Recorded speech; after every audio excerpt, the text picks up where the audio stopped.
안녕하세요, 어머님들.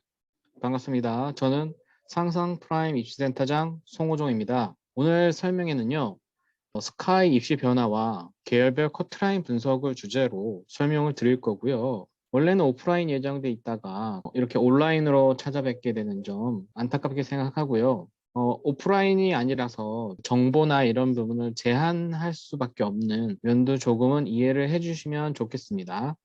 오늘 전체적인 방향은 서울대학교와 고려대학교, 연세대학교에서 입시 변화 중에 핵심적인 내용을 중심으로 설명을 드릴 거고요. 그 다음에 서울대, 연대, 고려대의 계열별 커트라인, 그 계열의 학생들이 얼마만큼 성적대를 분포하는가, 일반고 내신 성적을 생각을 하시면 될 것 같고요. 저는 대치 개념 상상 본원의 입시센터장으로 있고요. 고입과 대입 중심으로 컨설팅, 자소서, 면접 등 입시와 관련된 전체적인 내용을 총괄하고 있습니다. 입시 정책의 제도 변화에서 보면은 학령 인구라는 거를 무시할 수가 없어서요. 자, 현재 중학교 1, 2, 3학년들의 학생 수의 변화를 좀 보셔야 되는데 현재 중3학년에 해당하는 학생들이 가장 인원이 많습니다. 그 다음에 인원들이 점차 학년이 지나갈수록 줄어드는 제가 있어요. 줄어드는 인원 중에 얼마만큼까지 줄어드나 이거를 보셔야 될 텐데, 자, 현재 중3에 해당하는 07년생 친구들이 가장 많고, 그 다음에 08, 09로 갈수록 줄어들면서 몇 가지 이슈가 있습니다. 먼저 중학교 3학년 학생들은 고교학점제 예비 실시라는 부분이 있겠고, 중학교 1학년 학생들 같은 경우는 고교학점제가 전면 실시되면서 부분이 있겠고, 특목고와 자사고 폐지 예정이라고 되어 있는데요. 이 부분은 좀 더 지켜봐야 될 것 같아요. 왜냐하면 정권이 바뀌었죠. 윤석열 정부로 들어가면서 특목 자사고가 존치될 가능성도 매우 커졌고요. 그다음 미래형 서술형 수능 실시라는 방향성이 있는데 미래형 수능이라는 거는 좀 더 지켜보셔야 될 것 같아요. 아직까지 확정되지 않았습니다. 고교 학점제가 25년도에 실시돼 가지고 가장 먼저 졸업하는 학생들이 맞이하는 대입이 2028 대입이기 때문에 어떤 방향으로 입시 제도가 가는지를 주의 깊게 보시는 것이 필요하겠다. 이렇게 말씀드릴 수 있을 것 같아요. 그러면서 특목고가 과연 존치될지 폐지될지 현재 대통령이 공약 자체에서도 자사고 외고 존치한다고 했고요. 국정과제에 포함되어 있습니다. 자사고와 특목고 존치가 어떤 의미를 갖느냐가 중요할 것 같아요. 절대평가와 고교 학점제가 실시됐을 때 기득권 트랙으로 작용할 수 있다 이런 이야기가 나오고 있습니다. 특목고와 자사고의 학생들 가운데 부적응하는 학생들이나 특목고와 자사고에서 중도 이탈한 학생들 그리고 학생들 가운데 어려움이 있는 것들 그것이 과연 무엇인가로 봤을 때 내신 성적 관리였습니다. 상대평가에 내신 성적이 있다 보니까 1등급이 있고 9등급이 있을 수밖에 없잖아요. 그래서 상대적으로 공부를 나름 열심히 하긴 했는데 등급이 안 나오는 경우도 있고 중학교 때에 비해서 고등학교 올라가서 생각지도 않은 예상치도 않은 등급이 나오게 되면서 실망감이 큰 경우가 있었습니다. 그 결과 수시로 대학을 못 가는 거 아닌가라는 두려움이 작용하게 되면서 중도에 일반고로 전학하거나 자퇴하는 케이스들도 많이 나타나고 있어요. 그런데 절대평가를 하게 된다면 일정 점수 이상만 받으면 정해진 등급을 받게 됩니다. 그에 따라 내신 부담이 급감하게 되면서 특목고의 우수한 교내 프로그램들이 입시에 도움이 많이 되지 않겠나라고 해서 기득권 트랙되는 거 아니냐라는 예상이 하나 있고요. 고교학점제라는 것이 학생부 종합전형에 최적화된 제도라고 보시면 됩니다. 그래서 학생부의 내용이라든지 교내 활동의 질적 차이 때문에 일반고보다 특목고가 훨씬 유리한 거 아니겠는가라는 예상이 있다는 것이죠. 이거는 일반고와 특목고 안에서 운영하고 있는 여러 가지 교육과정이라든지 그 선택 트랙이라고 합니다. 그런 것들을 비교해 봤을 때 큰 차이를 느낄 수 있습니다. 대입의 인원 변화를 좀 보셔야 됩니다. 현재 23학년도고 그 다음에 24학년도를 비교해 보셔야 돼요. 현재 23학년도 같은 경우에 수시가 78%, 정시가 22%입니다. 그런데 24학년도가 되면 수시 79%, 정시가 21%로 갑니다. 이렇게만 보면 수시가 과반을 이상을 차지하고 있구나라고 보실 수 있어요. 여기서 착각하시면 안 돼요. 여기서 보이는 79대 21%라는 부분은 전국의 모든 대학을 합쳤을 때의 비율에 해당합니다. 그럼 스카이만 비교했을 때는 어땠을까? 자, 23학년도에 스카이를 비교해 보면요. 서울대, 연대, 이건 기억니은 순이에요. 고려대학교 60대 40, 서울대학교 59.3대 40.7, 연세대학교 56.7대 43.3%로 서울대, 연대, 고대 모두 정시가 40% 이상을 차지하고 있습니다. 앞에서 전국의 모든 대학을 포함했던 비율과 비교했을 때 정시 기준 2배 가까이 차이가 나고 있어요. 그러니까 22% 정도에서 40%이기 때문에 많은 차이를 보이고 있고요. 24학년도가 되면 비율이 증가를 합니다. 고려대학교가 58%대 42%, 서울대학교가 58%대 42%, 연세대학교가 55%대 45% 정도로 정시 인원이 확대되고 있습니다. 그래서 이 부분은 절대 착각하시면 안 되세요. 전국의 모든 대학들을 다 합쳤을 때 평균적인 수치는 수시가 정시보다 훨씬 많지만 정시가 20% 정도 수준에 국한돼 있지만 스카이만 비교했을 때 본다면 정시가 40% 이상으로 23학년도에 비해서 24학년도에 정시능이 더 확대된다라는 것을 잘 보셔야 됩니다. 그래서 중요한 부분은요. 수시와 정시를 그냥 딱 나눠서 나는 수시만 가겠다, 나는 정시만 가겠다가 아니라 수시와 정시를 모두 고려한 입시 전략이 굉장히 필요한 거고요. 그런 점에서 중학교 1, 2학년 학생들에게도 입시 컨설팅이 필요하다 이렇게 말씀드릴 수 있을 것 같아요. 왜 그러냐면 고등학교 올라가는 기초를 다지는 기간이 중등 과정이기 때문에 중학교 1, 2학년 때부터 로드맵을 가지고 접근하는 게 필요하겠다 이렇게 말씀드려야 될 것 같습니다. 그 다음 고교 학점제를 보시면 현재 22년도부터 24년도까지 부분 도입을 하게 돼 있습니다. 그러면서 25년도에 본격 시행을 하게끔 돼 있어요. 현재 중학교 2학년 같은 경우는 24년도 입학을 하게 되다 보니까 예비 시행 단계에 들어가는 것이고요. 25년도에 입학하는 중학교 1학년 같은 경우에는 첫 번째 고교 학점제의 적용 대상이 됩니다. 그랬을 때 커다란 변화란 과연 무엇인가?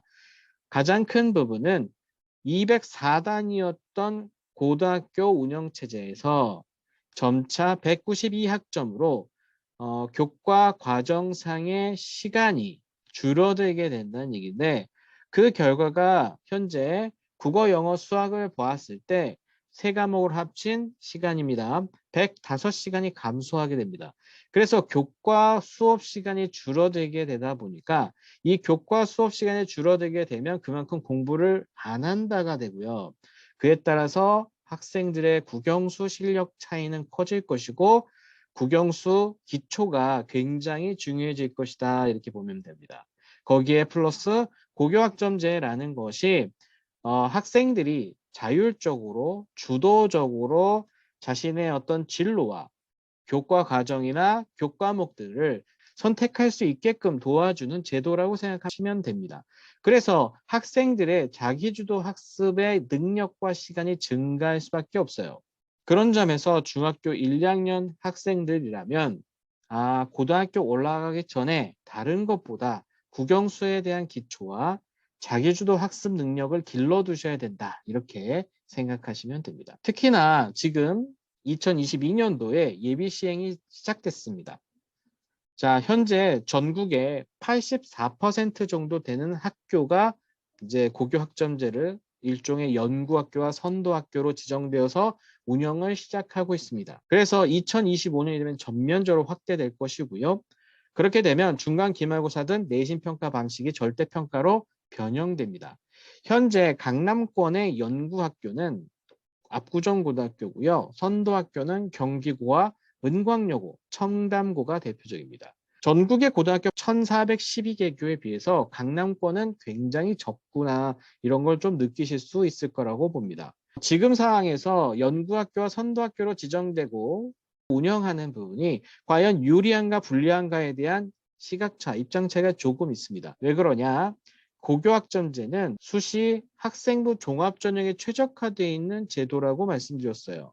그래서 학생부 종합전형에 비중이 크거나 종합전력토를 많이 선발하면 이 부분이 유리하게 작용될 수 있는데 스카이 같은 경우는 정시가 40% 이상으로 가고 있단 말이죠. 과연 고교학점제가 수능 중심의 정시에 도움이 얼만큼 되느냐 이 입장에서 회의적이라는 거예요.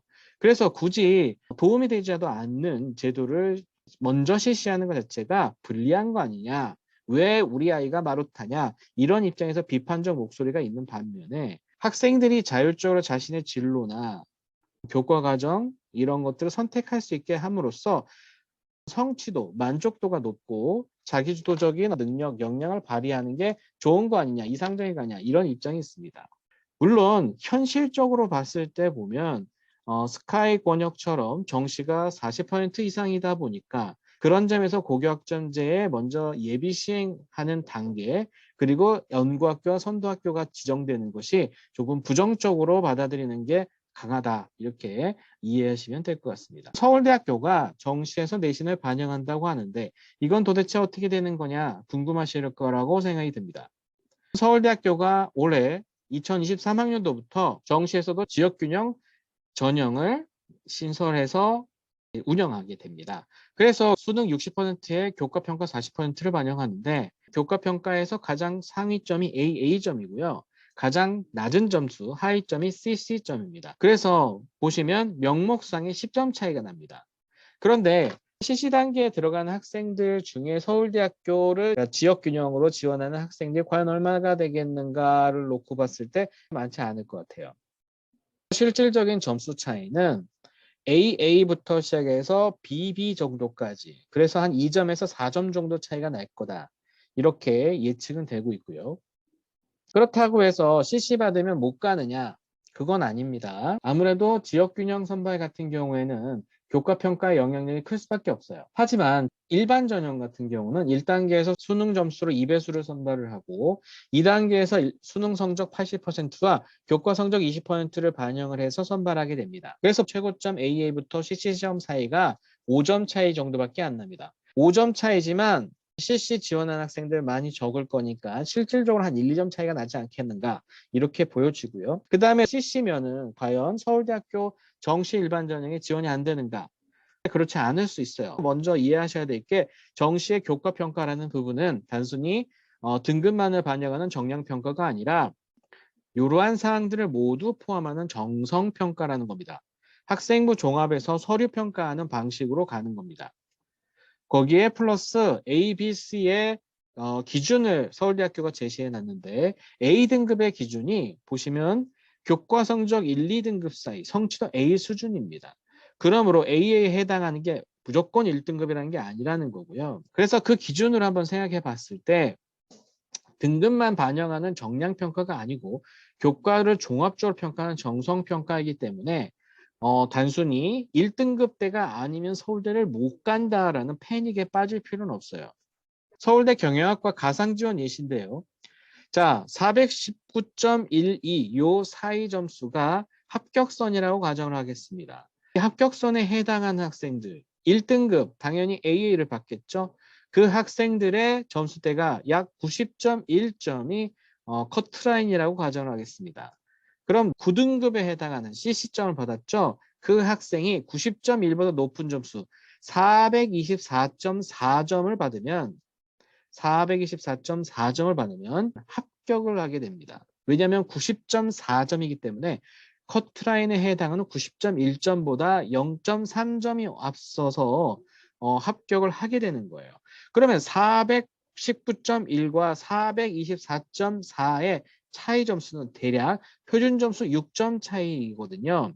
표준 점수 6점 차이를 원점수로 가늠해 보면 대략 원점수 8점에서 10점 사이라고 보면 됩니다. 8점에서 10점 사이 왠지 클 것 같아요. 그 다음에 두 번째 서울대학교 같은 경우는 0.1점 차이로 떨어지고 있잖아요. 419.1은 붙고 418.8은 떨어져요. 그럼 얘는 0.3점 차이고 만약에 419.2가 붙고 419.1이 떨어집니다. 그럼 이건 0.1점 차이잖아요. 그럼 0.1점 차이로 붙고 떨어지고가 판결나는 마당에 표준점수 6점은 큰 거 아니냐 이렇게 생각할 수 있지만 작년에 수능 국어 영역에서 만점과 1등급 컷의 표준 편차 차이가 18점이었어요. 그리고 표준 점수 6점 차이가 아까 원점수 8점에서 10점이랬죠. 3점짜리 문제 3문제에서 4문제 정도, 4점짜리 문제 3문제 정도면 이 점수가 극복이 됩니다. 서울대 경영학과가 수능 만점 학생들만 가는, 커트가 수능 만점이 아니라는 점에서 충분히 가능하다는 얘기고요. 서울대 의예과 합격 점수를 428.4점이라고 하겠습니다. 그리고 9등급 CC를 받은 학생들이 커트라인에 해당하는 90.2점보다 높은 점수를 받는 게 434.5에 해당합니다. 그러면 두 과목의 차이점, 두 점수대의 차이점은 약 5점 차이가 되기 때문에 원점수 6점에서 7점 정도 차이가 나타나게 됩니다. 서울대 의예과 역시 수능 만점만 가는 것이 아니기 때문에 교과 성적 CC를 받더라도 충분히 극복이 가능하다는 것을 확인할 수 있었습니다. 연세대학교 전형에서 전형의 구조가 변화를 하는데요. 계약학과 및 글로벌 융합공학부, 인공지능학과 등 과거에 특별전형으로 운영되는 학과들이 있었습니다. 지금 현재 한창 주목받고 있는 시스템 반도체 공학과도 여기에 해당하는데요. 이 학과들이 단일한 특별 전형으로 뽑는 것이 아니라 이제는 교과와 종합으로 논술로 여러 가지 다양한 전형으로 선발하게 된다. 이게 중요한 부분이고요. 그에 따라서 변화가 생깁니다. 종합전형과 정시전형으로 선발한 인원은 축소되고 교과와 논술은 확대된다라는 것이죠. 그래서 이러한 전형의 변화에 따라서 과거에는 어떤 것을 중점적으로 준비를 해야 되는가에서 조금은 변화가 되지만 교과 전형이나 논술 전형보다는 이전에 있던 데이터가 종합과 정시 일반 전형의 포인트에 맞춰져 있기 때문에 아마도 초창기에는 약간의 혼란은 존재할 수 있다. 이라는 것이고요. 학과에서 선발한 인원을 좀 더 다양하게 뽑으려는 움직임이구나, 변화구나 이렇게 가늠하시면 됩니다. 그 다음 두 번째 교과 전형인 추천형의 요소가 조금 원래는 교과 60에 면접 40%를 뽑던 것을 교과 70%대에 면접 30%로 교과 성적을 올렸습니다. 그러니까 교과 비중을 올렸어요. 면접 비중은 줄이고요. 거기에 고교 3학년 재적 인원은 5% 이내의 인원에서 이제는 10명을 변경했는데 대략적으로 고등학교의 한 학년의 재적 정원이 300명에서 400명 사이라고 가정을 했을 때 5%에 해당하는 점수면 한 15명에서 20명에 해당합니다. 그런데 10명으로 줄였다는 얘기는 그만큼 연세대학교 추천을 받을 수 있는 인원이 줄었다는 얘기가 됩니다. 종합을 해보면 내신의 영향력이 상승했다는 걸 알 수 있을 것 같고요. 그 다음에 중복 지원을 제한하고 있었는데 학생부 교과 전형과 종합 전형 간에만 중복 지원을 불가하게 됩니다. 그러면 추천형, 학생부 교과 전형 큰 변화가 없어요. 지금도 이제 하나만 선택하게 되어 있거든요. 유지하지만 활동 우수형은 아무래도 커트라인이 하락할 가능성도 있습니다. 과거에는 이 전형을 지원하지 못했던 학생들이 선택할 수밖에 없어서 못했던 학생들이 이쪽으로 오게 되거나 특목고 학생들 같은 경우가 이 부분을 같이 선택할 수 있게 되기 때문에 변화가 좀 있지 않겠는가라고 예상이 됩니다. 그 다음 고려대학교의 진로 선택 과목 반영이라는 것을 보시는 게 좋겠는데요.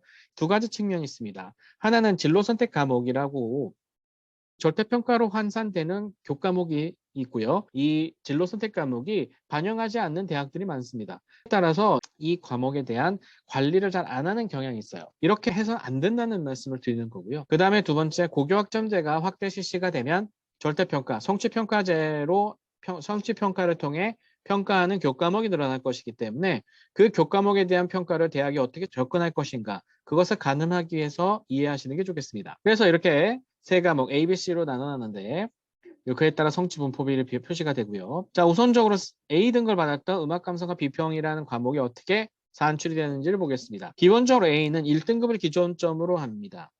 그 다음에 성취도 A의 학생 비율을 반영을 하게 되죠. 그래서 성취도 A의 그 비율이 59%이기 때문에 1 더하기 0.59가 해가지고 59를 해서 1.59라는 변환 석차 등급이 나오게 됩니다. 그런데 중요한 거는요. 자, B부터는 큰 문제가 됩니다.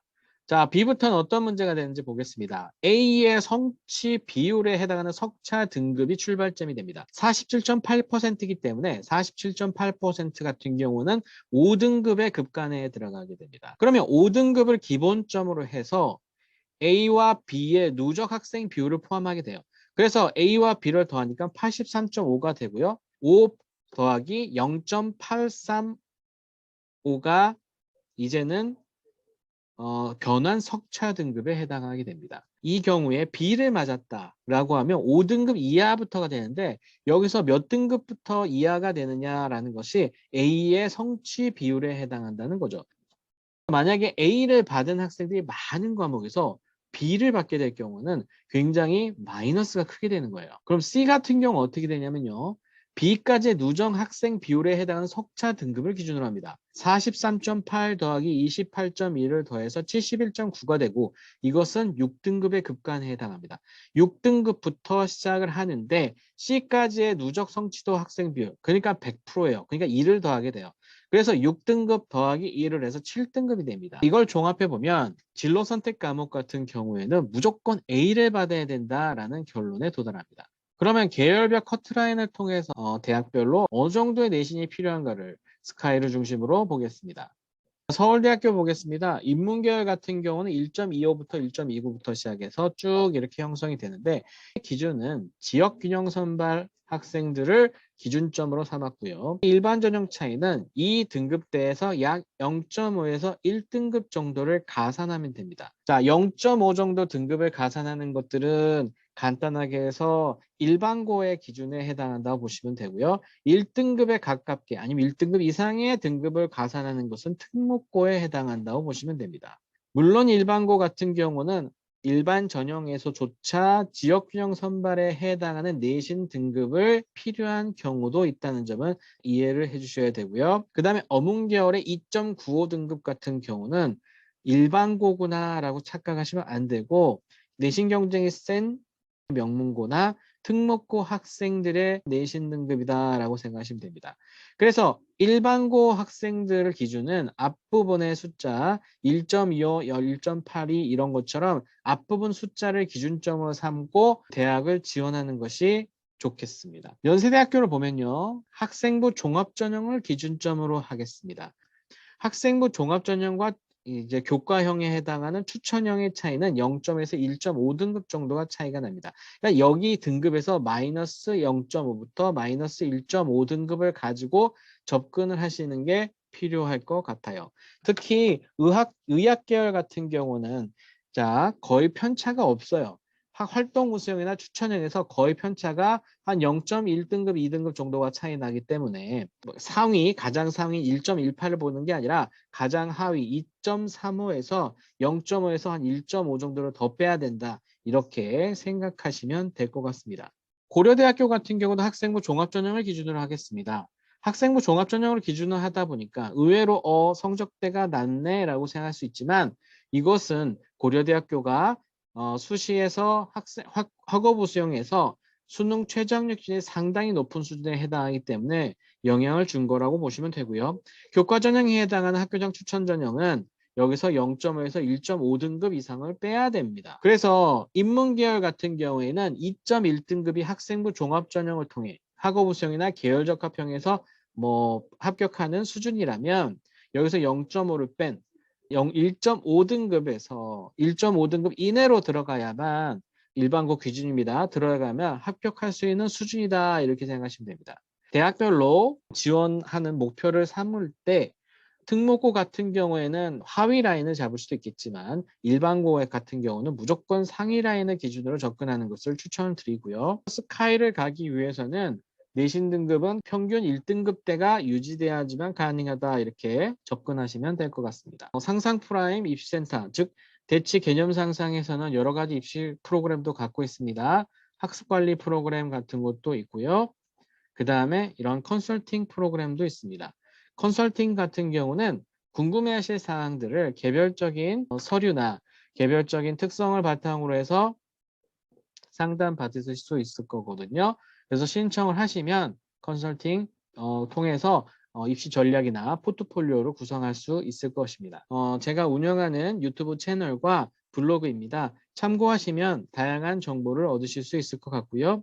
요거는 제가 특목고와 자사고 자기소개서와 면접 관련된 책 저술한 겁니다. 그래서 필요하신 분들은 참고하시면 좋을 것 같습니다. 어머님들 오프라인이 아니라 온라인으로 만나 뵙게 돼서 조금 안타깝지만 다음번에 오프라인 설명회 같은 것도 있을 테니까 참여를 해주시고요. 입시 설명회에서 나오는 용어들이 굉장히 좀 어렵다라고 하시는 분들은 저희가 학부모 특강 같은 것도 운영하고 있기 때문에 학부모 특강을 신청하셔서 입시 정보나 용어 그리고 흐름에 대한 좀 더 디테일한 설명을 들으시는 것들을 추천을 드립니다. 왜 그러냐면 학생의 입시 성공은 지금 현재 학생이 공부를 하는 것도 그리고 그 결과 좋은 내신을 받는 것도 중요하지만 학부모님들이 어떻게 전략적 접근을 하고 입시에 대한 특징, 흐름 변화를 파악해서 잘 가이드하느냐도 입시의 성패를 가늠하는 중요한 요소이기 때문에요. 조금 많은 정보를 이해를 하시고 좀 공부를 하시는 것을 추천드립니다. 그러면 오늘은 여기까지 하겠습니다. 만나 뵙게 돼서 반갑습니다.